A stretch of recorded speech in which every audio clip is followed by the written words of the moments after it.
subject, this. Meryl Da Costa is Chief Community Officer at TrichStop, a company which helps people with trichotillomania. And Meryl joins us from BBC Radio Stoke this morning. Good morning. Hi, how are you? I'm very well. Thanks for coming on to talk about this, because I get the sense that people often don't want to talk about this, do they? I am so excited to be here because, and just listening to the story that was just shared, really made me quite emotional and just further excited that so many people are going to be listening to this and just be getting so much hope out of this and just feeling so not alone. Because absolutely, you're right. This is such a disorder that causes so much shame and guilt and pain and distress. Because of that, many people don't want to talk about it to other people because they feel so shameful. And again, because of that, they often don't seek the treatment. One of the points that really leapt out to me from what Joe was saying is this idea of feeling you're doing something naughty. And people who don't live with this condition, we just don't get it. Because I'm doing my best to keep as much of my hair as I can, let alone pull it out. It seems so counterintuitive because it will be painful and it will change the way you look. And there are so many reasons not to do it. And yet people with this condition are compelled and feel really uncomfortable when they're not able to pull out their own hair. Is that right?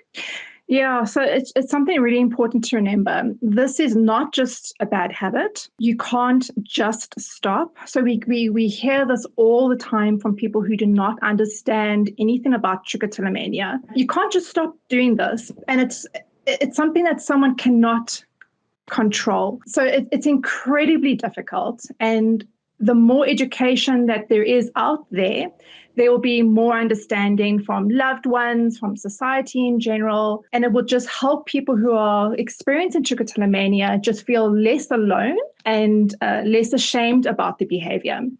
Because believe me, the actual act of pulling out your hair, they don't want to do this. It causes them such distress, but they're just unable to stop that behavior. Because it causes, by the sound of it, physical pain to Absolutely. do it, but emotional pain if you don't. Absolutely. So it's quite a cycle. So maybe someone is experiencing some stress, or they're overstimulated or understimulated.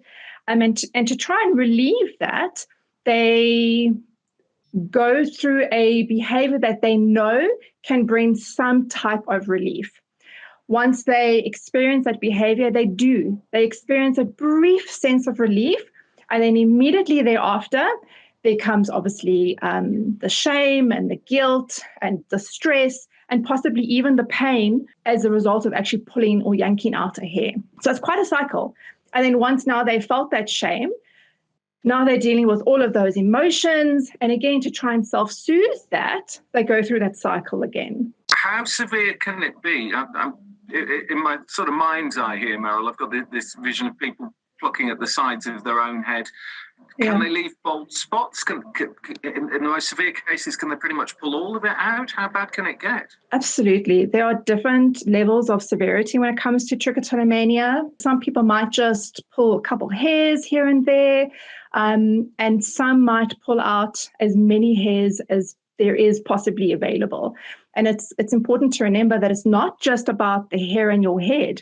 Many people with trichotillomania move to their eyebrows or their eyelashes. And when it comes to men, they may result in picking out the hairs in their beard or the hairs on your arm or even your pubic area. So absolutely, there can be different levels of severity from just a couple hairs being pulled out to complete patches of baldness. I'm just hearing what you're talking about here and hearing some of the behaviours. It sounds almost like some kind of obsessive compulsive disorder. Are they related? That's a very interesting question. So there's a very, very long history, and I'm not going to go into that now because I know that we don't have the time. But in the diagnostic manual, the Diagnostic Statistical Manual for Mental Health Disorders, that's a huge book that mental health professionals use to diagnose their patients. It is listed there under the OCD and related disorders. And it has its own little category. It's called trichotillomania or hair pulling disorder. And alongside that is skin picking disorder or excoriation disorder. So those two disorders go very hand in hand. And they sit under the umbrella of body-focused repetitive behaviors, or BFRBs for short. So where does it come from? Do we know? Is it genetic, hormonal, social factors? Can they play a part in it? Absolutely, yes. So it's a very complex disorder, as many other mental health disorders are. So there is no one cause. There can be multiple different types of causes, such as genetics. So maybe someone in your family is biting their nails or picking the skin on their fingers or pulling out their hair. So it can definitely be genetic, but it can also be that it's the environment. So you may have experienced a trauma or stress, or you have anxiety, or you're simply bored and you just need some kind of stimulation or understimulation. So it really is a combination of many different things. And that's why obviously getting treatment. And going through treatment and therapy, you get to understand all of this, where it comes from. And most importantly, what's really amazing when we think about this, many mammals that we know of self-groom. And the fact that we are a mammal, we are human beings, we self-groom, that means that this type of behavior is in fact normal. Almost everybody does it, but not to the level or the extent where it will be diagnosable of a condition of trichotillomania. I've been doing a little bit of research into this ahead of this conversation, and what surprised me is just how common it is. Yes. Given that, I've been doing this job 25 years, I don't think I've ever spoken about this before. Yes. From what I've read, it's somewhere between 1% and 4% of the population, they think, have this to some extent. That's a huge number of people in the UK. It is. And around the world. It is. There are many mental health professionals who do not know what trichotillomania is. So I'm not surprised that you didn't know. There's many people in the world that do not know this. But you're completely right. Trichotillomania is basically competing with regards to prevalence with OCD. And almost everyone on this planet knows OCD, but very little know about trichotillomania. So you're right, it's incredibly common. Stats say it's between 1% and 2%. However, we can always add a couple of percent on top of that, because many people may experience trichotillomania but may not get the help that they need, and therefore we don't have those statistics. So it's definitely more common than most people realize. And so with what you do at TrichStop, what kind of support is available? We've created an amazing program, and it's really holistic. We've created modules that are based on evidence-based techniques. And basically, in short, what that means is we've done some research and we've seen what actual techniques work, proven through research, and we've incorporated those into our program. So that can be cognitive behavioral therapy, CBT, habit reversal training, which is HRT, acceptance and commitment therapy, which is ACT, and mindfulness. And you're assigned all these different modules. You have a dedicated assigned therapist who takes you through everything. We have tools and exercises and online support groups that happen on a weekly basis. So you feel not so alone, and you get to engage with other people who have a similar experience. So it's a really amazing holistic program that sort of addresses everything and tackles this from many different directions.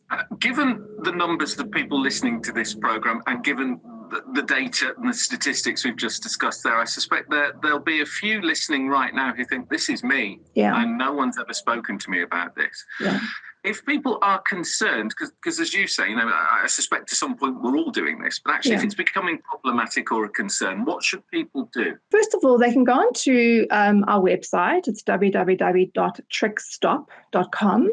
We do have an online assessment that you can actually go through. It takes a couple minutes and just helps you determine your level of severity with regards to your symptoms. And after you've completed that really quick assessment, it actually gives you some direction. Okay, what should you do now? You can also maybe email us at support@TrichStop.com. Our customer support is really helpful. It answers all your questions. And again, it can just guide you on where to go. It can definitely be very overwhelming to hear about this.